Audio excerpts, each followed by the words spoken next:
Bonjour à toutes et à tous. Hier, j'ai fait une vidéo devant ce superbe vestige qu'est le Mont Saint-Éloi dans le Pas-de-Calais, très peu connu par ailleurs.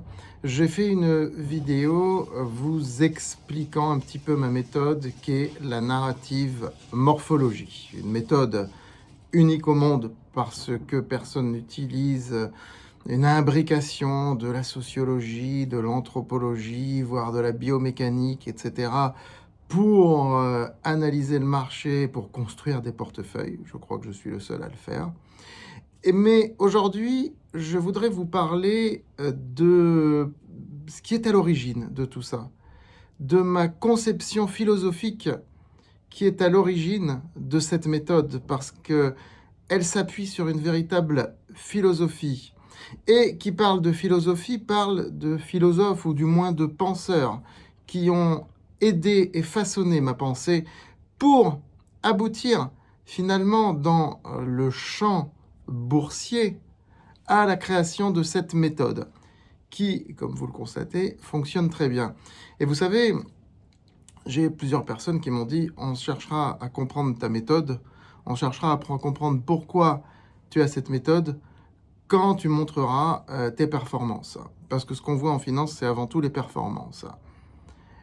Et une fois qu'on voit des performances fortes avec une volatilité faible, on se dit, tiens, comment il en est arrivé là, celui-là, quelle est sa méthode? Et justement, ma méthode est si unique et exclusive que c'est déjà très difficile de la modéliser. Mais en tout cas, j'essaye de l'expliquer, et dans cette vidéo, je vais essayer de vous expliquer le soubassement de cette méthode et par là même vous présenter quelques penseurs qui m'ont inspiré, qui n'ont rien à voir avec les marchés financiers, mais qui ont inspiré, qui inspirent la construction de mon esprit, qui donne ce que ça donne par rapport à ma méthode. Et vous verrez que pour la plupart d'entre eux, je les ai publiés dans ma maison d'édition, puisque, comme vous le savez, je suis éditeur avec les marques JDH Édition et Memoria Books. Cette dernière, Memoria Books, étant justement destinée à des auteurs du domaine public. C'est-à-dire qui sont morts depuis plus de 70 ans, donc en faisant des compilations, des choses comme ça parfois, ou de rééditant des œuvres toutes simples, mais bon, il y a beaucoup de concurrence, mais sinon des compilations, des œuvres augmentées, enrichies, etc. Voilà, donc dans cette vidéo un peu profonde, pour ceux qui veulent beaucoup mieux comprendre et connaître les mécanismes qui sont à l'origine de cette méthode, je vais un petit peu vous dévoiler tout ça en passant par certains auteurs, certains penseurs brillants, masculins et féminins d'ailleurs. Voilà ce qui vous attend dans cette vidéo, que je vous invite d'ores et déjà à liker et à partager. N'oubliez pas de vous abonner à cette chaîne YouTube, bien sûr, et mes recommandations, ça se passe sur francebourse.com. Alors, si je vous parle d'un philosophe français, philosophe et sociologue français qui est mort récemment, il y a 3 mois à peu près, je crois, au mois d'avril ou mai, qui avait plus de 100 ans, 102 ou 104 ans, Edgar Morin. Vous en avez dû en entendre parler de Edgar Morin. Donc, lui, je ne l'ai pas publié, puisqu'on peut publier 70 ans après la mort de l'auteur, ou alors il faut avoir l'autorisation de l'éditeur pour publier l'œuvre. Je ne l'ai pas publié, mais il est publié dans mon panthéon intérieur. Edgar Morin est le philosophe français qui, on va dire, a mis en avant la pensée complexe. Et c'est-à-dire qu'il nous dit que lorsqu'on observe un phénomène, on ne peut pas le réduire à ce phénomène. Il est forcément imbriqué dans autre chose. Et il faut comprendre l'autre chose pour comprendre le phénomène. Vous voyez quelqu'un qui crache dans la rue, vous ne pouvez pas juste dire, bon, il a été mal éduqué, il ne connaît pas les règles du pays. Non, c'est trop simple. C'est beaucoup plus complexe. Vous voyez un système politique qui dysfonctionne, comme la Ve République aujourd'hui, on ne peut pas juste dire bah, il y a une accumulation de dettes parce que les gouvernements n'ont pas su gérer. Mais non, c'est beaucoup plus complexe, évidemment. Il faut s'habituer à la pensée complexe, alors qu'on est dans un monde qui nous habitue de plus en plus à la pensée simple, et il nous habitue à la pensée simple parce que on s'attache de plus en plus à la quantité, à mesurer tout par la quantité. Et ça, c'est ce que nous disait un philosophe du XXe siècle, René Guénon, que j'ai publié, Memoria Books, René Guénon, œuvre essentielle.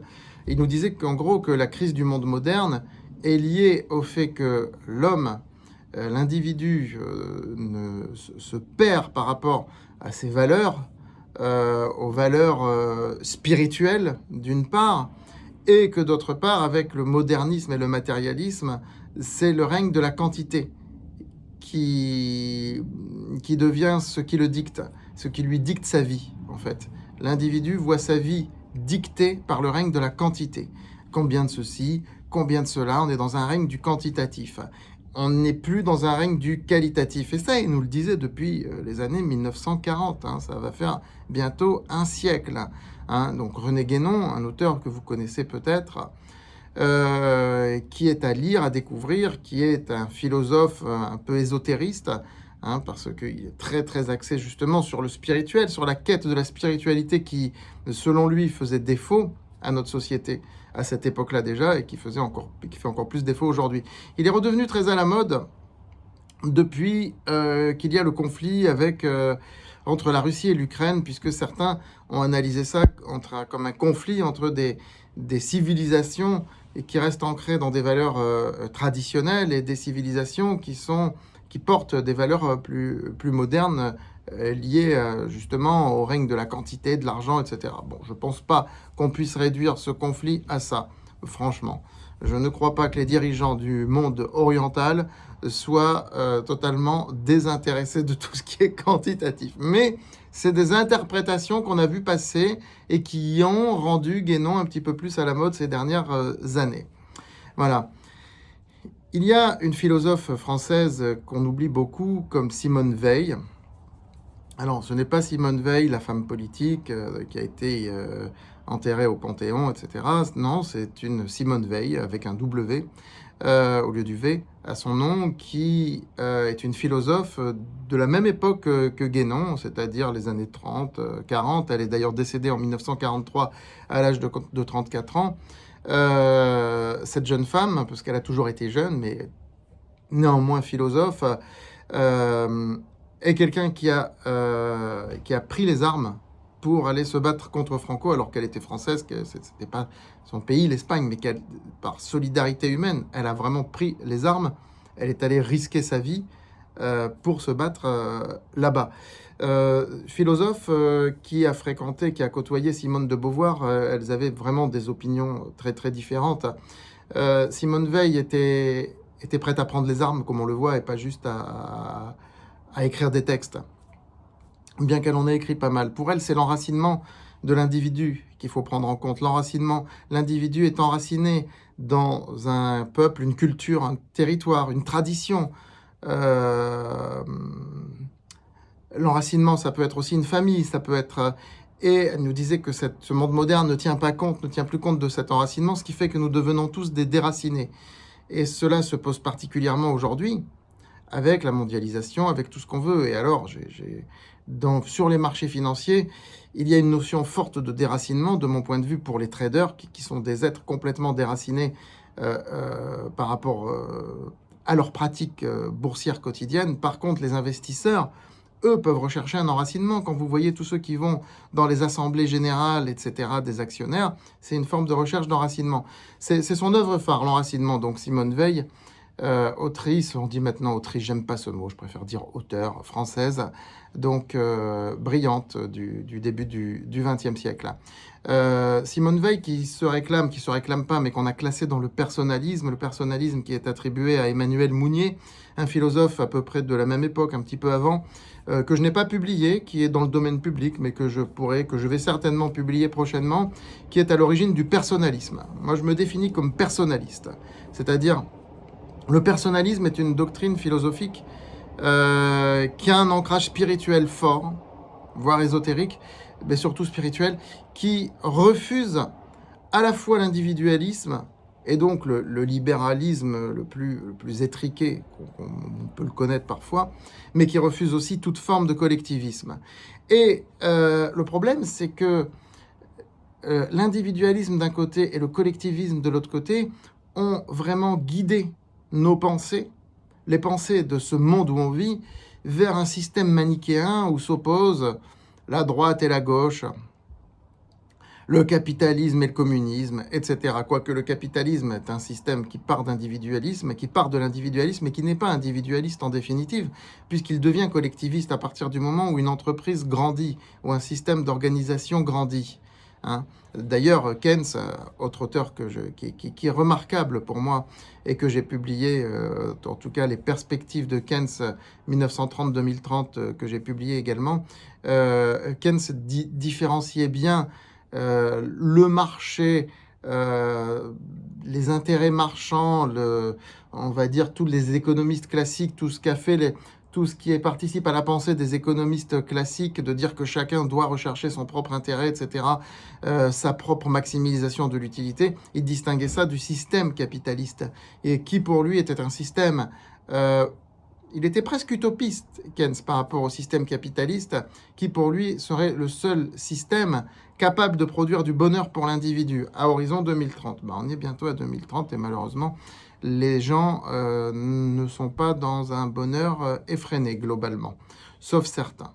Bon, mais globalement, nos sociétés ne sont pas des sociétés particulièrement heureuses, c'est le moins que l'on puisse dire.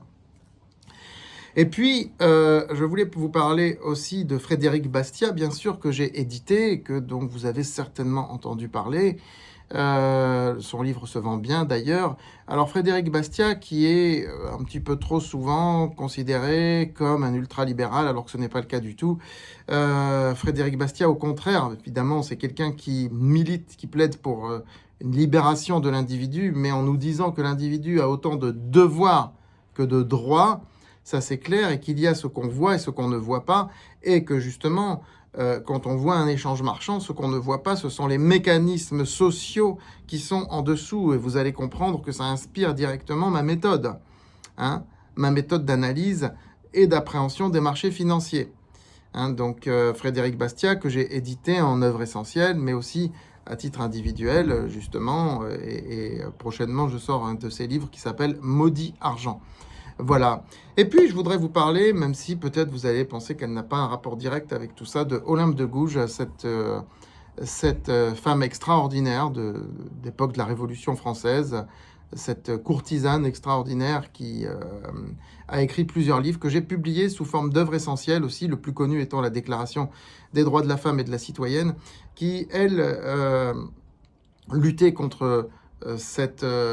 qui a à la fois pensé que aussi bien la monarchie que la Révolution étaient finalement des systèmes totalisants en définitive et représentatifs uniquement quand on représentait une seule catégorie, l'homme et pas la femme. Elle a payé de toutes ces idées, elle a payé de faire entre guillemets la grande gueule à l'époque, elle a été guillotinée par la Révolution d'ailleurs, hein, voilà. Qu'est-ce que tous ces gens, tous ces penseurs que je viens de citer ont en commun? Vous allez me dire pas grand-chose. Ah bah si, ils ont en commun quelque chose. Un mot. Écoutez-le. Si vous êtes là au bout de 13 minutes, c'est que vous allez encore rester là. L'irréductibilité. L'irréductibilité de l'être humain. L'irréductibilité des mécanismes créés par l'être humain. L'être humain n'est pas réductible.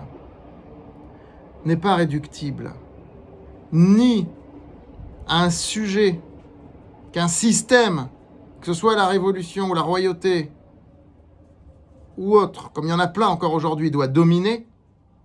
Il n'est pas réductible à ça. Il y en a une, Olympe de Gouges, qui a payé de sa vie pour ça. L'être humain n'est pas réductible à une pensée simple.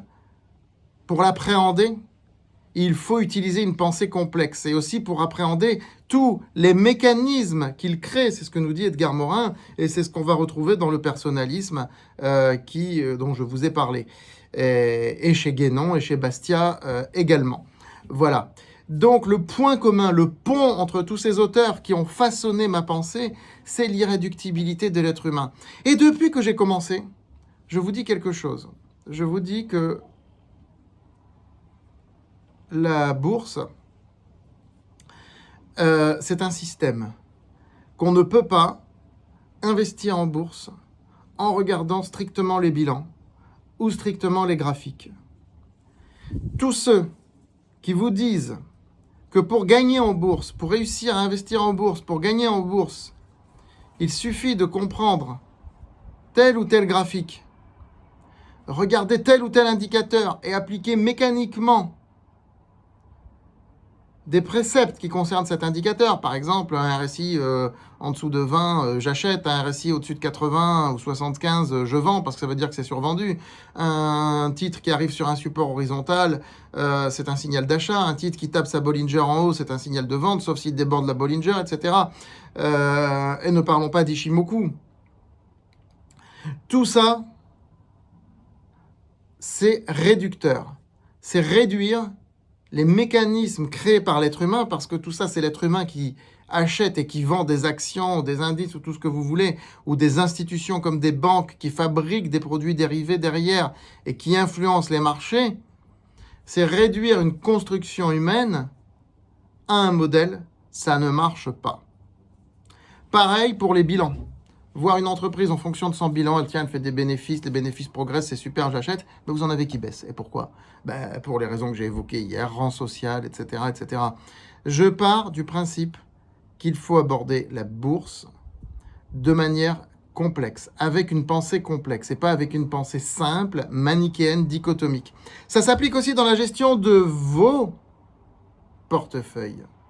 Vos portefeuilles à vous.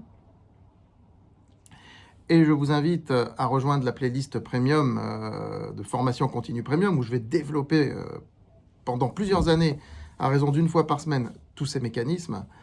Dans vos portefeuilles à vous, il ne faut jamais dire « Ah bah tiens, j'achète ou je vends ». Ben non, ça peut être « j'achète à toute petite dose ». Et puis, je compléterai plus tard. Et si je complète pas, c'est pas grave parce que le titre aura monté, je serai content. Il faut savoir se satisfaire. Il faut savoir aussi doser son propre niveau de satisfaction. Et pareil, pour vendre, des fois, c'est pas j'achète ou je vends, non. Ça, c'est réducteur. Ça, c'est de la réductibilité de l'être humain à des mécanismes stupides. C'est soit j'achète en petite quantité ou j'achète en plus grosse quantité, et puis soit je conserve ou soit je vends en partie, et je peux vendre la moitié, et je peux ramener le prix de revient à zéro, et je peux conserver, et je peux ne pas vendre tout de suite et me dire je revends dans un mois si ça va pas mieux aussi. Voilà. Donc, c'est pas j'achète ou je vends. Ce n'est pas ça, la bourse. S'il vous plaît, n'écoutez pas ceux qui vous disent ça. N'écoutez pas ceux qui vous disent les fondamentaux priment sur le technique, ou ceux qui vous disent les techniques priment sur le fondamental. Aucun des deux prime l'un sur l'autre. Et les deux ne sont que des sous-produits d'un système qui est un système humain